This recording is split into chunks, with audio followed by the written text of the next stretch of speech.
Shalom umat Tuhan. Shalom. Kita percaya kalau kita boleh hadir di tempat ini, itu semua karena anugerah Tuhan. Kita boleh beribadah, baik kita yang ada di gereja Tuhan, bahkan yang ada di rumah-rumah, di tempat kita bekerja. Kita percaya pagi hari ini Tuhan berikan kita kesempatan untuk kita memuji-muji nama Tuhan. Amin. Saya undang umat Tuhan untuk bangkit berdiri. Kita akan memuji nama Tuhan. Kita akan bersorak-sorak bagi Tuhan.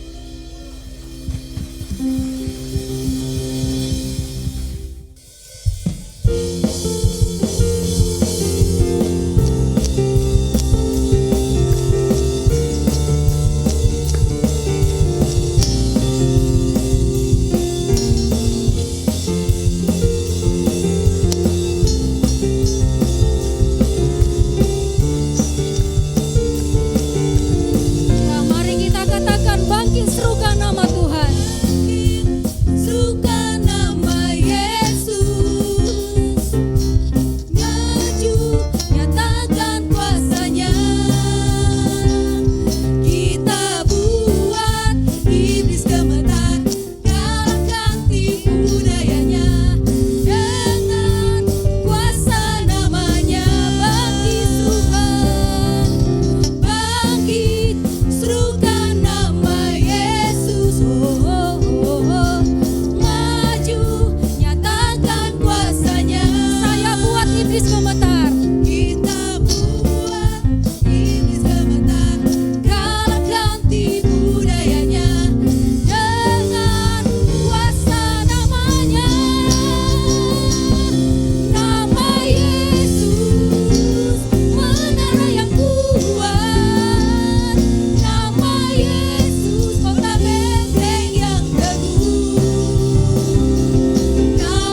berkata, carilah dahulu kerajaan Allah, maka semuanya akan ditambahkannya kepada kita. Kita percaya jika kita pada pagi hari ini kita boleh beribadah di tempat ini, maka akan Tuhan tambahkan berkat yang luar biasa atas hidup kita. Amin. Sebelum kita duduk, boleh kasih senyuman satu dengan yang lain.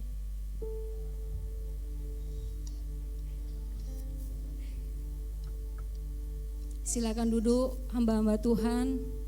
Kita akan mempersiapkan untuk kita mendengarkan firman Tuhan pada pagi hari ini. Tapi sebelum kita mendengarkan firman Tuhan, saya mengajak kita untuk kita datang menyembah dan memuji nama Tuhan. Terima kasih Bapa, terima kasih Yesus. Buat pagi hari yang indah ini Tuhan. Buat nafas yang Engkau berikan bagi kami. Buat anugerah yang besar yang Tuhan berikan atas hidup kami. Kami percaya Tuhan Engkau merancangkan yang terbaik atas hidup kami. Terima kasih Tuhan Yesus.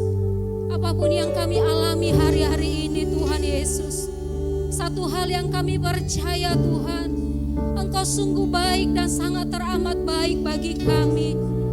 Kami percaya Tuhan jauh daripada yang kami pikirkan. Itu yang Tuhan sediakan bagi kami, bagi setiap kami yang mengasihi Engkau Tuhan. Terima kasih Bapa buat pagi hari ini.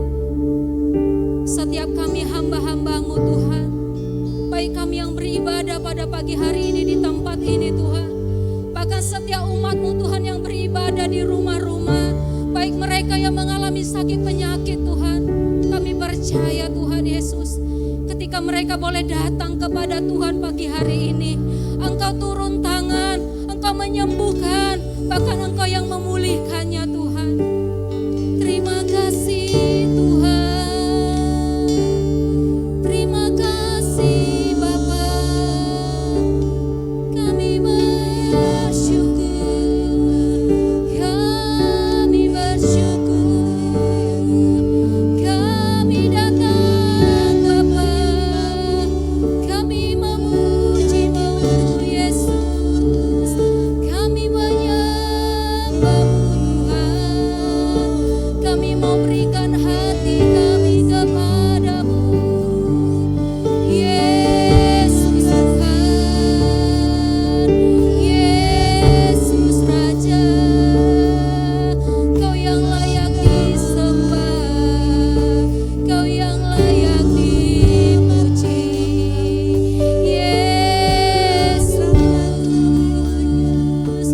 Hanya dekat padamu saja Tuhan, hati kami merasa aman, sebab Engkau beserta kami, Yesus.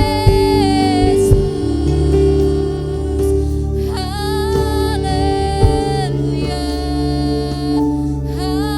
haleluya,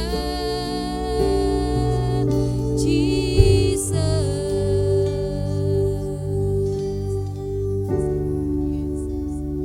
Kami bersyukur Tuhan Yesus, hanya di dalam perlindungan-Mu saja Tuhan, kami merasa aman ya Tuhan. Karena firman-Mu yang berkata bagi kami, dengan kepakan sayap-Mu kami akan berlindung. Kami percaya Tuhan Yesus, kami boleh melalui setiap segala masalah dalam kehidupan kami. Terima kasih Yesus.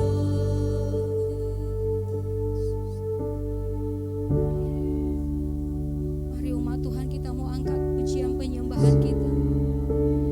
Firman-Mu berkata Tuhan, Engkau ada bersama dengan kami. Terima kasih Yesus. Firman-Mu berkata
Ya rala bala bala bala bala baya shikira batakara baya shan.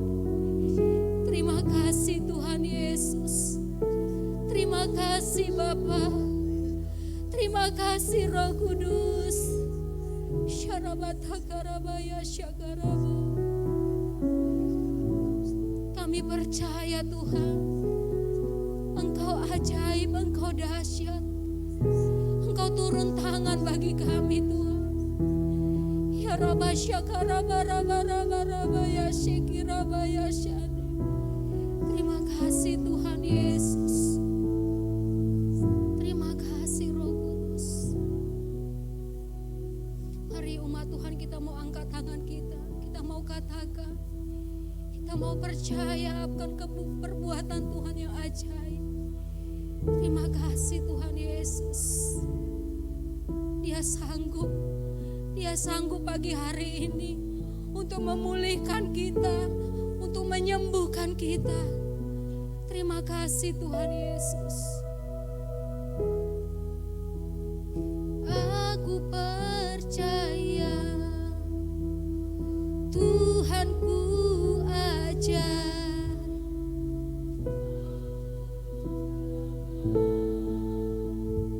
memulihkanku.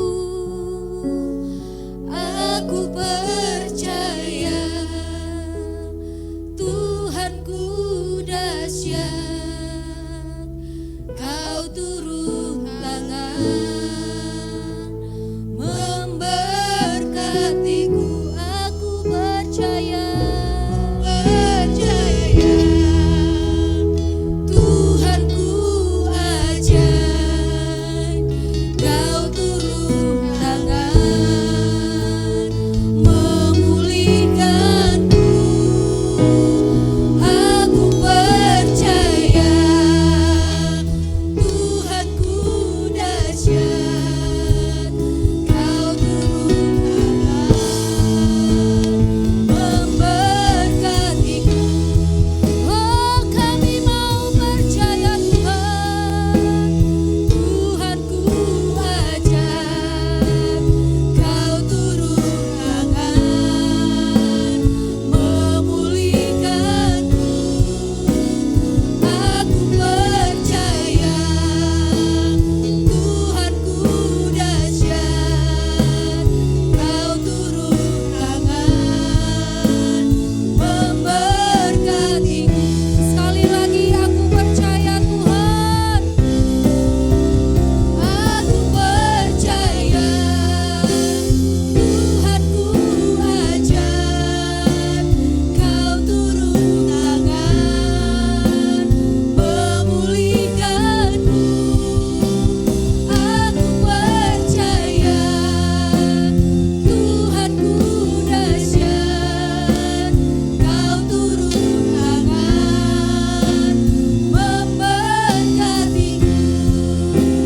Kau turun tangan memberkatiku. Kau turun tangan memberkatiku. Haleluya. Jesus. Haleluya.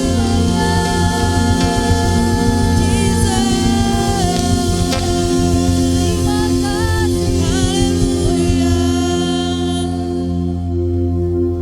Kami percaya Tuhan pagi hari ini Engkau sudah memberkati kami. Kami percaya Tuhan Yesus Engkau boleh disenangkan lewat pujian kami pada pagi hari ini. Bahkan kalau sebentar Tuhan pagi hari ini kami akan mendengarkan firman-Mu. Kami percaya Tuhan ada pesan-pesan Tuhan yang disampaikan lewat hamba-Mu pagi hari ini. Terima kasih Tuhan Yesus, terima kasih Bapa. Engkau yang mengurapi kami setiap umat-Mu, baik mereka yang ada di rumah-rumah Tuhan, baik mereka yang terbaring di rumah sakit, bahkan kami yang ada di gereja-Mu Tuhan di tempat ini. Kami percaya Tuhan firman-Mu yang hidup, firman-Mu yang berkuasa pagi hari ini lewat hidup kami Bapa. Dan kami boleh berbuah 30, 60 bahkan 100 kali. Kami percaya Tuhan firman-Mu ditabur di tanah yang subur. Dan kami boleh menghasilkan Tuhan buah-Mu buah-buah yang manis, buah-buah yang baik Tuhan Yesus. Terima kasih Bapa, terima kasih Yesus. Pagi hari ini kami mau siapkan hati kami mau siapkan telinga kami Tuhan untuk mendengar firman-Mu. Di dalam nama Tuhan Yesus, kami siap untuk mendengarkan firman-Mu pagi hari ini. Dalam nama Yesus, mari umat Tuhan, bahkan setiap kita yang ada di rumah-rumah, mari kita katakan sama-sama, amin. Shalom semuanya. 1 Korintus 3 ayat 16 berkata, tidak tahukah kamu bahwa kamu adalah bait Allah dan bahwa roh Allah diam di dalam kamu? Pada saat kita bertobat dan percaya kepada Tuhan Yesus, maka Roh Kudus, Roh Allah masuk ke dalam hati kita. Kita adalah bait Allah.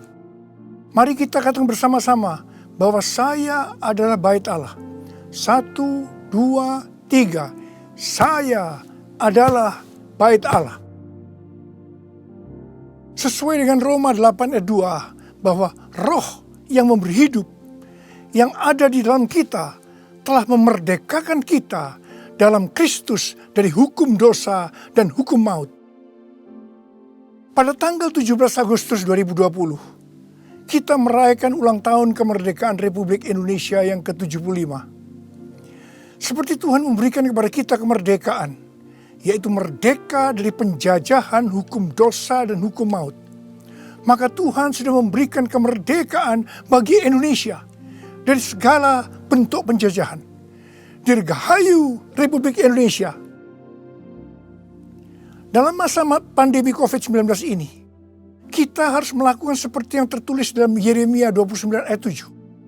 Yaitu kita harus mengusahakan kesejahteraan negara di mana kita tinggal. Dan berdoa untuk negara kita kepada Tuhan. Sebab kesejahteraan negara Indonesia yang tercinta ini adalah kesejahteraan kita semua. Yang mau melakukan ini katakan amin. Kita sebagai bait Allah harus hidup dipimpin oleh Roh Kudus. Bukan hidup menurut daging. Roma 8 ayat 13 berkata, sebab jika kamu hidup menurut daging, kamu akan mati. Tetapi jika oleh roh kamu mematikan perbuatan-perbuatan tubuhmu, kamu akan hidup. Salah satu peran dari Roh Kudus dalam kehidupan kita adalah bahwa Roh Kudus akan mengurapi kita. Pengurapan yang berasal dari Roh Kudus ini yang akan mengajar kita dalam setiap pemikiran, keputusan, dan langkah yang harus diambil. Selain itu, peranan Roh Kudus juga memberikan kepada kita kuasa untuk menjadi saksi Yesus dalam menyelesaikan amanat agung. Di dalam era Pentakosta ketiga ini, untuk menyelesaikan amanat agung, Tuhan menyediakan pengurapan dan kuasa double portion kepada kita. Kita akan melakukan apa yang dilakukan oleh Tuhan Yesus pada waktu Dia ada di bumi ini. Bahkan hal-hal yang lebih besar.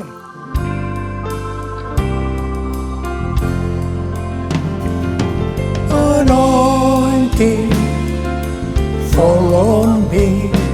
Anointing fall on me.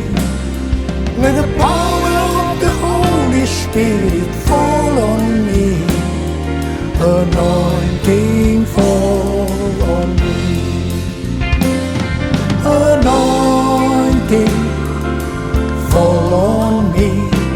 Anointing fall on me. Let the power of the Holy Spirit fall on me. Anointing fall on me. Anointing fall on me.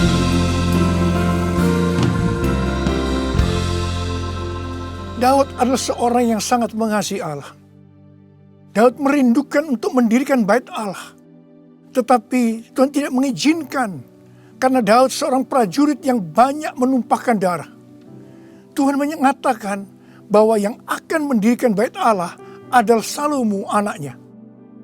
Meskipun demikian, Daudlah yang mempersiapkan segala sesuatunya untuk membangun bait Allah itu.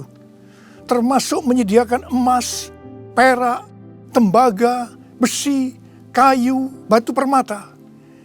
Daud juga yang membuat blueprint. Daud berkata bahwa Tuhanlah yang memberikan ilham kepadanya untuk memberikan petunjuk tentang segala pelaksanaan rencana itu. Secara pribadi, Daud juga mempersembahkan emas dan perak untuk pembangunan itu. Pada waktu Daud menantang bangsa Israel untuk memberikan sumbangan untuk pembangunan Bait Allah, dikatakan bangsa itu bersuka cita karena mereka memberi dengan rela dan tulus ikhlas. Demikian juga dengan Raja Daud, dia sangat bersuka cita untuk membangun Bait Allah yang adalah tubuh kita ini. Syarat yang utama adalah mengasihi Tuhan. Karena kita mengasihi Tuhan, maka kita akan mempersiapkan segala sesuatunya untuk membangun tubuh kita sebagai Bait Allah, yaitu membangun kerohanian kita. Salah satunya dengan memberikan persembahan secara materi kepada Tuhan dan kepada sesama. Memberi kepada Tuhan dan kepada sesama bukan hanya bagi orang-orang yang berkelimpahan secara materi, tetapi juga untuk orang yang berkekurangan. Pada waktu kita memberi, seperti yang terjadi kepada Daud dan bangsa Israel, maka kita akan mengalami sukacita yang melimpah. Filipi 4 ayat 4 berkata, bersukacitalah senantiasa dalam Tuhan. Sekali lagi kukatakan, bersukacitalah. Dalam masa pandemi COVID-19 ini, banyak orang yang kehilangan sukacita. Itu memang rencana iblis untuk menghancurkan kita. Tetapi Tuhan memberikan kunci untuk mengembalikan sukacita itu, yaitu dengan cara memberi.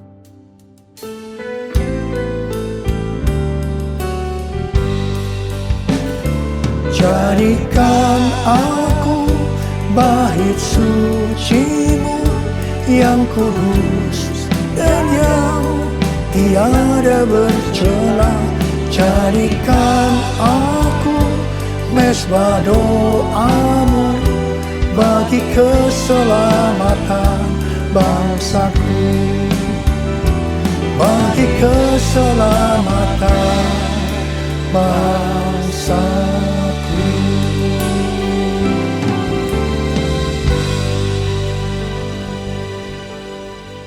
Sesuai dengan 2 Tawarikh 3 ayat 1 dikatakan bahwa Salomo mendirikan Bait Allah di Yerusalem di Gunung Moria, di mana Tuhan menampakkan diri kepada Daud di tempat pengirikan Ornan, orang Yebus. Jadi Daud yang menetapkan tempat dari Bait Allah Salomo itu. Bait Allah Salomo merupakan perpaduan dari tabernakel Musa dan tabernakel Daud. Tabernakel Musa berbicara tentang hukum Allah, sedangkan tabernakel Daud berbicara tentang doa, pujian, dan penyembahan. Sebagai Bait Allah, maka kita harus hidup taat kepada firman Allah dan hidup dalam doa, pujian, dan penyembahan. Saya ingat kepada almarhum Bapak Octavianus sebagai pendiri dari YPPII Batu Malang. Setiap kali saya berkhotbah di kebaktian tahunan dari YPPI di Batu Malang, beliau selalu berkata seperti ini. Di dalam ibadah itu ada 2 unsur. Unsur yang pertama, doa, pujian, dan penyembahan. Unsur yang kedua, pemberitaan firman Tuhan. Itu saja, seperti di gerejanya Pak Niko. Bait Allah Salomo berada di Gunung Moria, di Yerusalem. Gunung Moria adalah tempat di mana Daud disuruh Tuhan membuat mezbah bagi Tuhan dan mempersembahkan korban bakaran dan korban keselamatan. Setelah Daud melakukan itu, maka Tuhan mengabulkan doa Daud untuk negeri itu. Dan tulah penyakit sampar yang mengakibatkan 70.000 orang Israel mati berhenti menimpa orang Israel. Tuhan minta agar kita mempersembahkan korban kepada Tuhan, terutama di tengah-tengah pandemi ini, supaya doa kita dikabulkan Tuhan.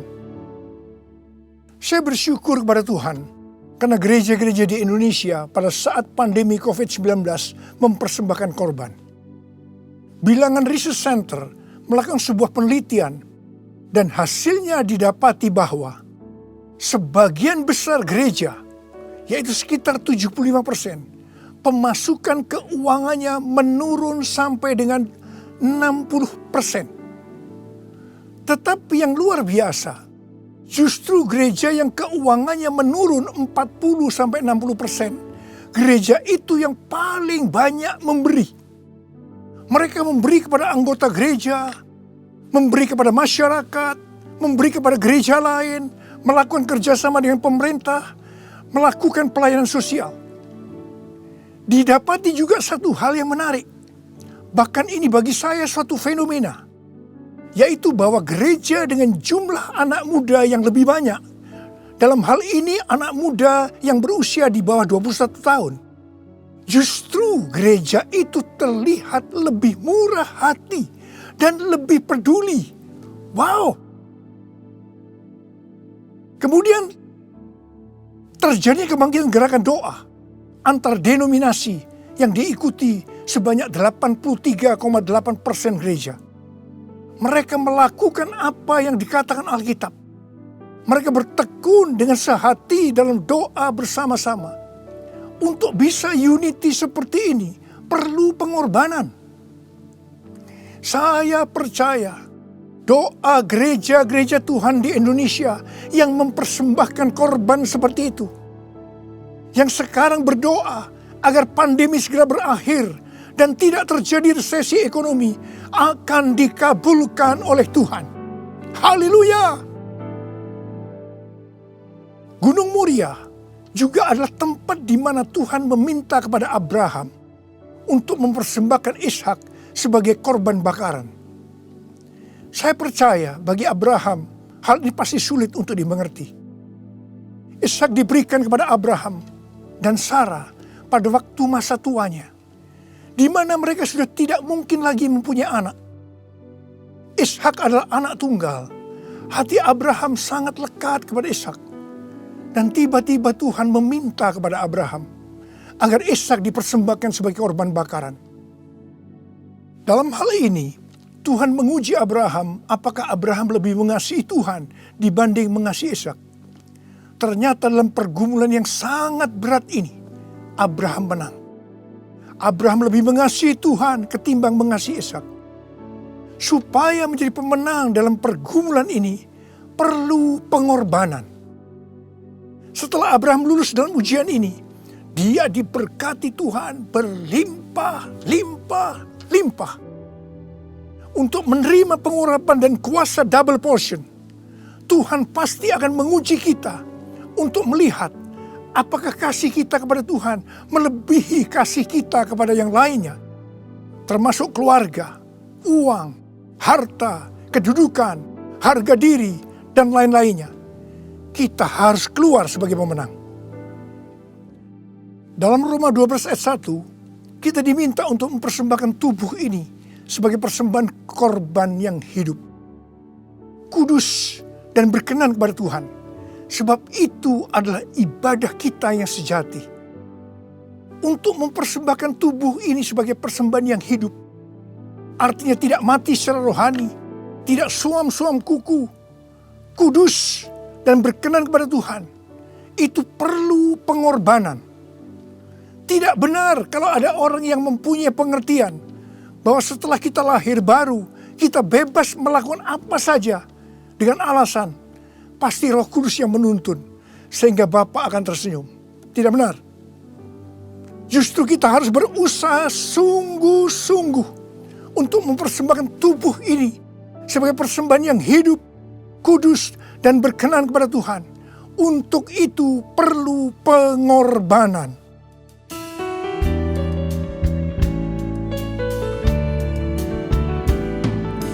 Bapa, ku persembahkan tubuhku sebagai persembahan yang hidup, kudus, dan yang berkenan padamu, sebagai ibadah yang sejati. Ku sembah Kau Tuhan, ku sembah Kau Tuhan, ku serahkan hidupku kepadamu untuk kemuliaan nama-Mu, untuk kemuliaan nama-Mu.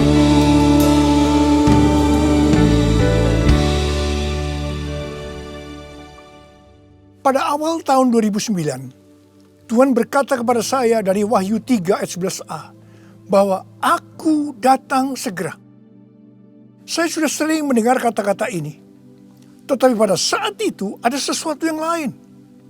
Saya gemetar, dan saya berkata kepada Tuhan, Tuhan, apa yang akan Tuhan kerjakan? Dan apa yang harus kami lakukan? 6 bulan kemudian, Tuhan baru menjawab pertanyaan tentang apa yang akan Tuhan kerjakan dengan berkata, Aku akan mencurahkan Rohku. Aku akan mencurahkan Rohku.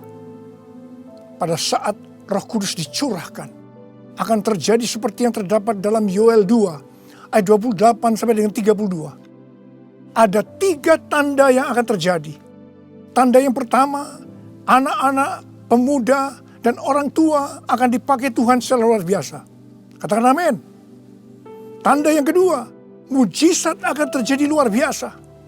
Tetapi tanda yang ketiga, goncangan juga akan terjadi luar biasa. Dengan adanya 3 tanda ini, maka Yoel 2 ayat 32 akan terjadi. Yaitu bahwa akan banyak orang yang berseru kepada nama Tuhan. Dan mereka yang berseru kepada nama Tuhan, mereka akan diselamatkan. Artinya akan terjadi penuaian jiwa besar-besaran. Pada tahun 2013, Tuhan berkata tentang pencurahan Roh Kudus ini sebagai Pentakosta yang ketiga. Ini sesuai dengan nubuatan William Seymour pada tahun 1909, yaitu kira-kira 100 tahun ke depan, yang berarti pada zaman now akan terjadi pencurahan Roh Kudus yang luar biasa, yang melebihi pencurahan Roh Kudus di Azusa Street. Sejak saat itu saya terus-menerus memperkatakan tentang hal ini. Siapa yang mengira bahwa goncangan yang terjadi pada tahun 2020, pada waktu era Pentakosta ketiga, ini adalah pandemi COVID-19.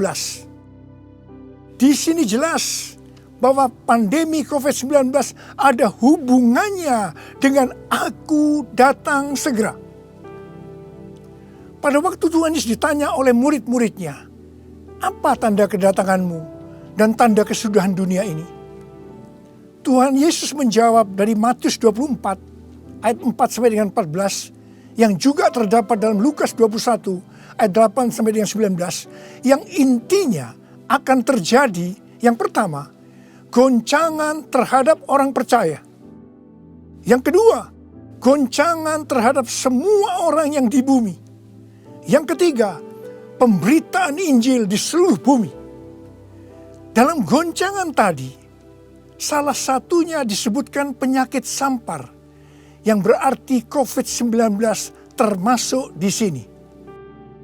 Jadi, pandemi COVID-19 ini adalah bagian dari tanda-tanda kedatangan Tuhan Yesus untuk kali yang kedua. Yang perlu diingat adalah bahwa yang pertama, kita tidak mengatakan bahwa setelah pandemi ini Tuhan Yesus pasti datang kembali. Dalam hal ini kita tidak pernah tahu. Yang kedua, kita juga tidak bisa berkata bahwa Tuhan Yesus pasti belum datang setelah pandemi ini, atau lama setelah pandemi ini berakhir. Dalam hal ini pun kita juga tidak pernah tahu.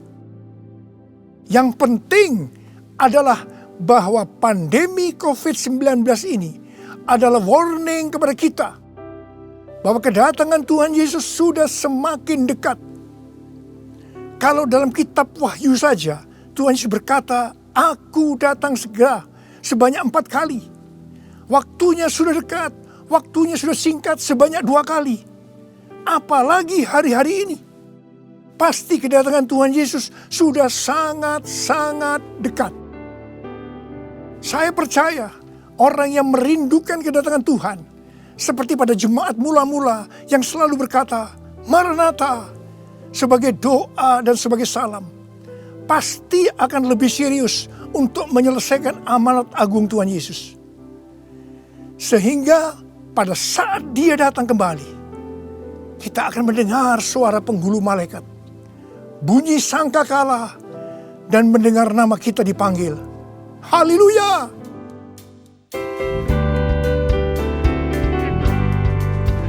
Kalau bunyi sangkakala, kalau bunyi sangkakala, kalau bunyi sangkakala, kalau namaku dipanggil ku ada, kalau namaku dipanggil ku ada. Siapa yang percaya pada saat nama kita dipanggil, kita akan mendengar panggilan itu? Boleh angkat tangan. Mari, saudara yang percaya, nyanyikan lagu ini bersama saya. Tak lama lagi kita bertemu Tuhan. Tak lama lagi kita bertemu Tuhan. Amin. Tak lama lagi kita bertemu Tuhan. Haleluya, haleluya, kita bertemu Tuhan. Haleluya, haleluya, kita bertemu Tuhan.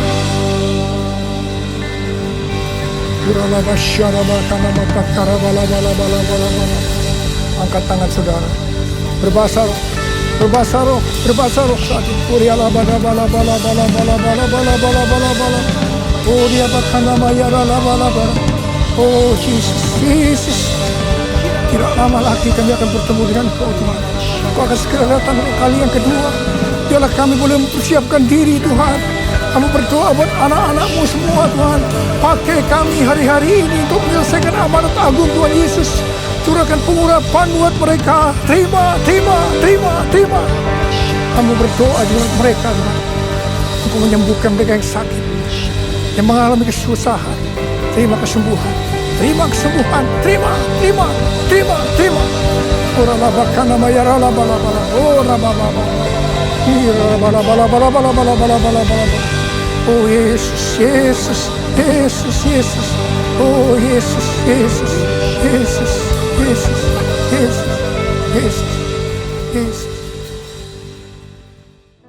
Mari saudara-saudara, kita akan masuk dalam perjamuan kudus. Kita akan mengingat ayat ini.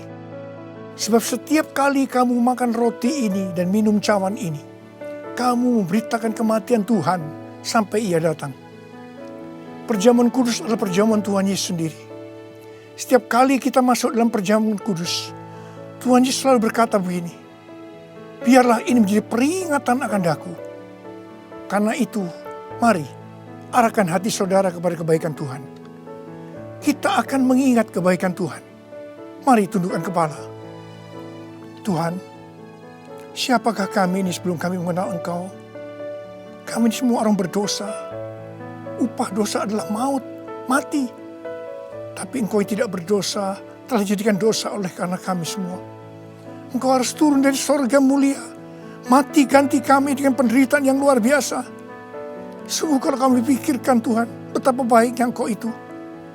Engkau jadikan kami sebagai anak-anak-Mu. Engkau tuntun, Engkau bela, Engkau berkati, Engkau lindungi kami. Engkau juga tegur kalau kami salah.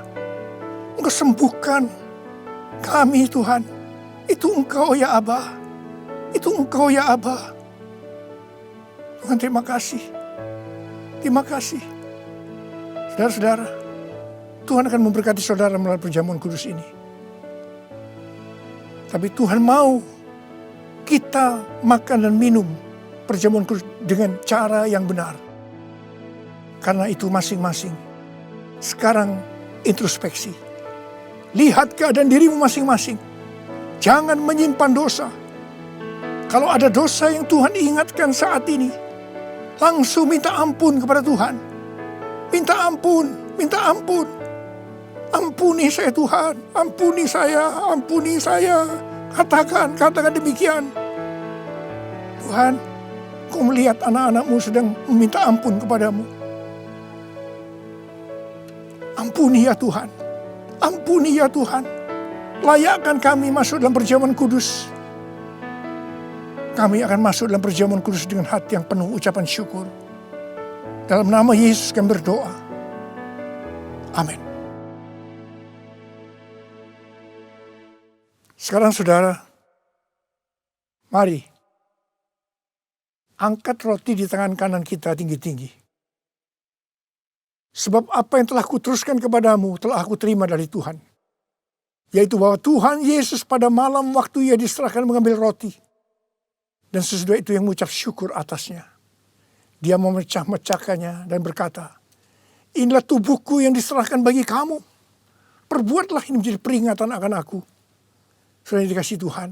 Bukankah roti yang kita pecah-pecahkan ini adalah persekutuan kita dengan tubuh Kristus? Mari kita makan dalam nama Yesus.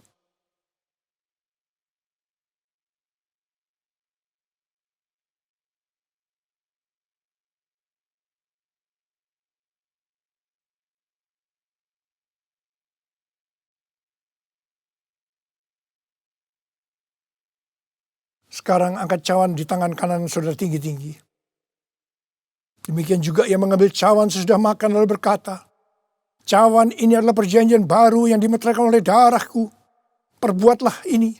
Setiap kali kamu meminumnya menjadi peringatan akan aku. Saudara dikasih Tuhan, bukankah cawan pengucapan syukur yang atasnya kita ucapkan syukur adalah persekutuan kita dengan darah Yesus? Mari kita minum dalam nama Yesus.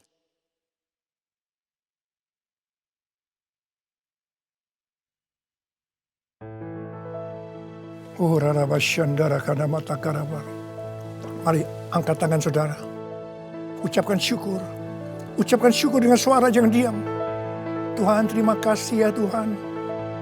Terima kasih ya Tuhan. Terima kasih ya Tuhan. Terima kasih. Ucapkan syukur pada Tuhan. Ucapkan syukur. Kami bersyukur buat kebaikan-Mu ya Tuhan. Ya Tuhan, ya Tuhan. Kami bersyukur, kami berterima kasih kepadamu ya Tuhan. Terima kasih Yesusku, terima kasih Yesusku. Puji syukur hanya bagi Tuhanku. Terima kasih Yesusku, terima kasih Yesusku. Puji syukur hanya bagi Tuhanku. Terima kasih Yesusku, terima kasih Yesusku. Puji syukur hanya bagi Tuhanku. Terima kasih Yesusku, terima kasih Yesusku. Puji syukur hanya bagi Tuhanku. Puji syukur hanya bagi Tuhanku. Puji syukur hanya bagi Tuhanku.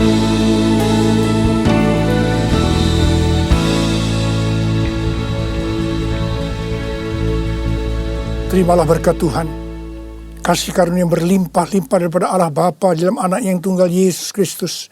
Persekutuan yang manis dengan Roh Kudus menyertai saudara sekalian mulai hari ini sampai Yesus datang menjemput kita di awan-awan dan bahkan sampai selama-lamanya. Yang percaya bersama-sama katakan amin.